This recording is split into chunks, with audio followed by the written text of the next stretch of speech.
Okay, it's now week 9 of school, and I haven't been keeping up with the physics learning intentions. But anyways, it's never too late to start, right?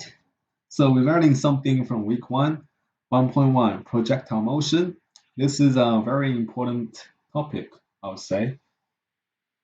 We actually stuck with this for 3, 4 weeks. Right, anyways, let's get started. So I have the Olympic diver for the first picture. She is so powerful. She is so strong. Motion under constant acceleration can be described quantitatively using the following formulae. What you are seeing are the three most important, well, the only three equations that you need to remember for this subject, for this topic. Well, actually, motion under constant acceleration. First, let's understand what projectile motion is. Projectile is a thing under the influence of just gravity. So if you threw a shot put in the air and it lands, right?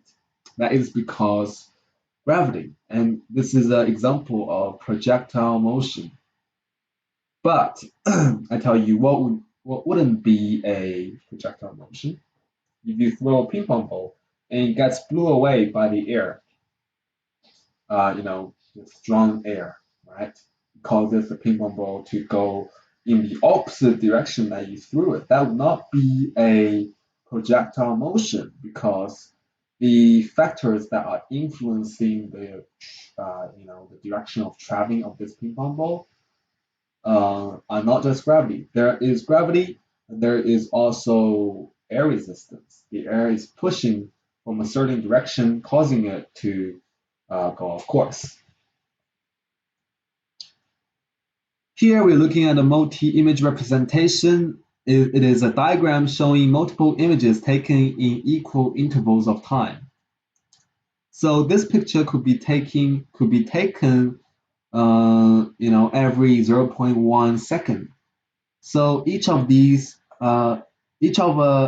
balls right here represent where the position of that ball over a certain time interval, and the time interval between these shots are all the same. Now, why are the gaps getting larger and larger? Because of gravity, the acceleration causes the velocity to go faster and faster. Therefore, the gap between the ball will get longer. Now, what's so special about this diagram is it shows a thing.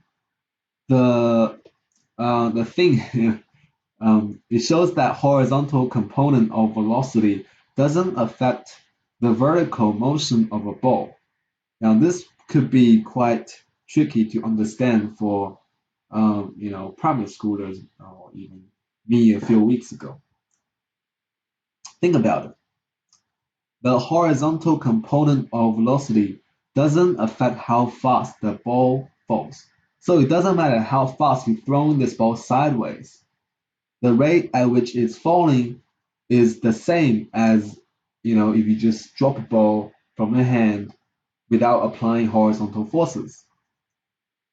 Now, what this means is the horizontal component of velocity does not affect the vertical component of the velocity. Thus, they are two complete separate things, and you can calculate them differently. So, what we have here is you can calculate the horizontal component of this yellow ball, and then calculate the vertical component of the same yellow ball, and you can get two separate variables, numbers. And then eventually you can put those two numbers together and get the ending result. That's how we do projectile motion in physics. What you are seeing is a description, is many descriptions and the conclusions that can be formed from them. So these are just different situations where the ball could be traveling in different direction, and while you are reading this, your mind after practicing this for so many times you should be able to come up with these conclusions just almost instantly, like click, right? This is what you are expected to do. Effect of cross-sectional area. The cross-sectional area of the body is the area of the body measured in a plane that is perpendicular to its direction of motion. Okay, that is a very confusing description of the cross-sectional area.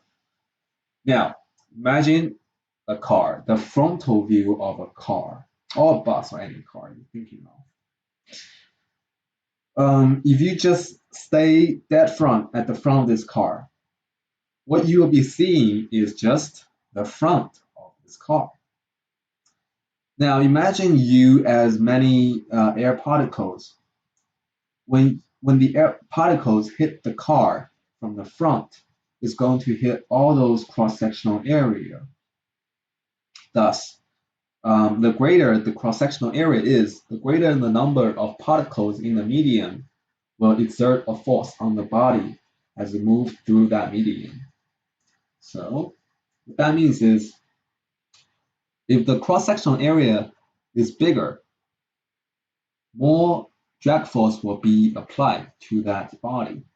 If the cross-sectional area is smaller, like if you just have a needle flying through the air, just a needle flying through the air, the drag force on that needle will be very small compared to a bus. Okay, next, terminal velocity. Terminal velocity is the maximum velocity achievable by a body moving through a fluid. What does a fluid mean? A fluid just means a thing that can float. A body reaches terminal velocity when the net force in the direction of motion is zero. The net force in the direction of motion is zero when the forces acting on the body are balanced. So, for example, when I go skydiving, I fall, I accelerate to a terminal velocity until when I don't accelerate anymore. So when you don't accelerate anymore while you're falling in the air, when you go, skydiving, you have reached the terminal velocity. Now, why is that? Because the force pushing you down and the force pushing you up, that is air resistance in this case, have reached a equilibrium. That means there is no net force applying on you.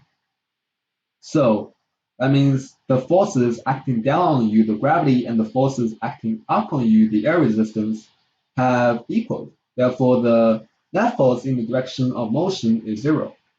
So if you just fall from a plane that is high enough, before you fall to the ground, you actually reach a terminal velocity where you don't accelerate anymore.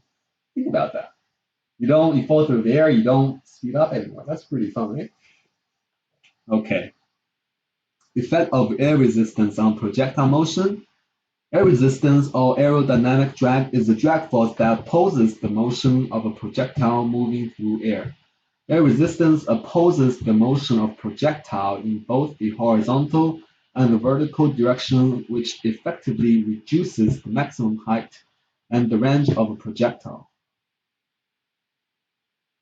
Effectively, what this means is understand how air resistance acts on the projectile. I'm not going to go through this in great detail because you need to understand this yourself. Just understand that air resistance slows things down. Without air resistance, an object flying will fly faster, and an object falling will fall to the ground faster. And that's it. That is Unit 1.1 projectile motion for you. What you need to learn is those three. What did it go? Those three equations and understand what this means, and also some of that, maybe what cross-sectional area is, and air resistance, and what it does on projectile motion. That is everything you need to learn for this topic. Everything. Everything. Pretty simple, huh? But the next topic is going to be really hard. So study well on this and do well on the next one.